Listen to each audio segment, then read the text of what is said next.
Tournament का over 14 आगाज़ होने वाला है, जहां पर हम देखेंगे कि 7 ममालिक की टीमें इस टूर्नामेंट में शिरकत करें। इस टूर्नामेंट के रुएनवा फवाद खान साहब हमारे साथ मौजूद हैं, इनसे बात करते हैं इस टूर्नामेंट के हवाले से। साहब क्या कहेंगे, कल के टूर्नामेंट से स्टार्ट हो रहा है, कितने ग्राउंड्स पे ये टूर्नामेंट खेला जाएगा और कितने ममालिक की टीमें इसमें शिरकत करी और क्या परेशानियाँ आपको अब तक इस टूर्नामेंट में कराने में पेश आई? इसमें 8 टीमें खेल रही, पाकिस्तान के अलावा 7 टीमें हैं, Australia, West Indies, UAE, Hong Kong, Nepal, USA और कनाडा। इसमें टोटल 36 मैचेस खेले जाएंगे और 5 मुख्तलिफ ग्राउंड्स में होंगे और एक दिन में 4 मैचेस हो रहे होंगे, तो 36 मैचेस होंगे। पाकिस्तान टीम के सारे मैचेस जो हैं वो नेशनल स्टेडियम में खेले जाएंगे और वो लाइव टेलीकास्ट होंगे जियो सुपर। बाकी मैचेस भी लाइव स्ट्रीम होंगे।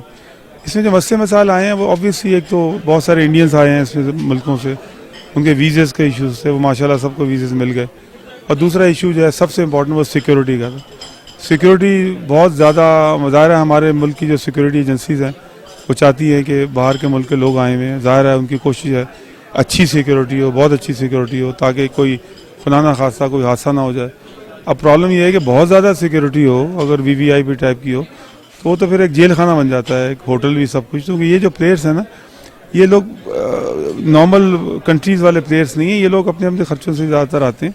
ये चाहते हैं बाहर किसी फंक्शंस में जाएं, कहीं दूसरी जगह जाएं, तो वो थोड़ा सा हमने कॉम्प्रोमाइज़ करके ना, एक सिक्योरिटी अच्छी है बहुत।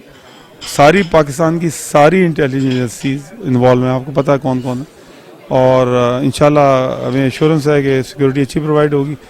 और ये देखें, एक पॉजिटिव मैसेज दे जाएगा। ये पहली दफ़ा पाकिस्तान की हिस्ट्री में कि ये 7 मुल्क की टीमें आई हैं। इससे पाकिस्तान क्रिकेट बोर्ड को भी फ़ायदा होगा कि आइंदा से अगर वो बिड करें एशिया कप के लिए, जैसे आप देखें ना एशिया कप हुआ, टीमें यहाँ नहीं आई, ठीक है ना, तो इसी तरह जो है वो आगे वर्ल्ड कप भी पाकिस्तान होस्ट कर सकता है। यार हमारा एक इवेंट हो गया तो बाहर की टीमें आई हैं, तो it's a good message for Pakistan cricket board, और हमारे मुल्क के लिए अच्छा है कि भाई it's a safe country to visit, hospitable लोग हैं, तो आई थिंक बहुत पॉजिटिव मैसेज आएगा। ये बड़ी अच्छी सारा क्रेडिट मैं समझता हूँ फवाद भाई को जाता है, और जिन्होंने ये पूरा टूर्नामेंट ऑर्गेनाइज़ किया, और हमारे लिए बड़ी अच्छी अपॉर्चुनिटी है।